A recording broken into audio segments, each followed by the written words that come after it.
আসসালামু আলাইকুম রহমতুল্লাহি ওয়া বারাকাতুহু।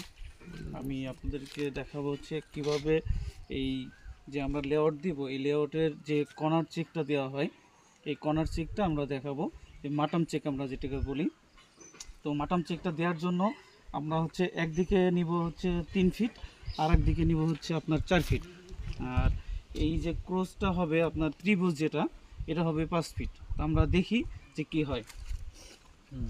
আমরা আমাদের কাজের সুবিধার জন্য ইসের থেকে এখানে আমরা এক জিরোতে ধরছি, জিরোতে ধরার পরে আমরা এদিকে হচ্ছে 3 ফিট নিছি। হ্যাঁ, এদিকে 3 ফিট। আচ্ছা, এদিকে দেখাই।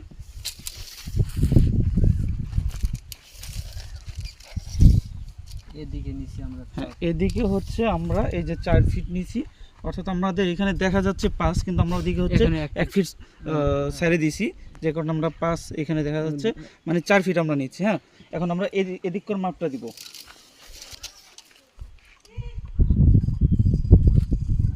হ্যাঁ, এখন দেখা গেল আমাদের সূত্র অনুযায়ী আমরা যদি ত্রিভুজের সূত্র অ্যাপ্লাই করি, তাহলে দেখা যায় যে আমাদের যে অত্রিভুজটা আছে, অত্রিভুজটা হবে হচ্ছে 5 ফিট, অর্থাৎ 1 ফিট মাপ ওইখানে মাইট দিয়েছি। এখানে এসে আমরা দেখা গেল যে 6 ফিটে দেখা যাচ্ছে, মানে এখানে হচ্ছে আমাদের 5 ফিট। তার মানে আমাদের এই ক্রস চেকটা ঠিক আছে। আসসালামু আলাইকুম।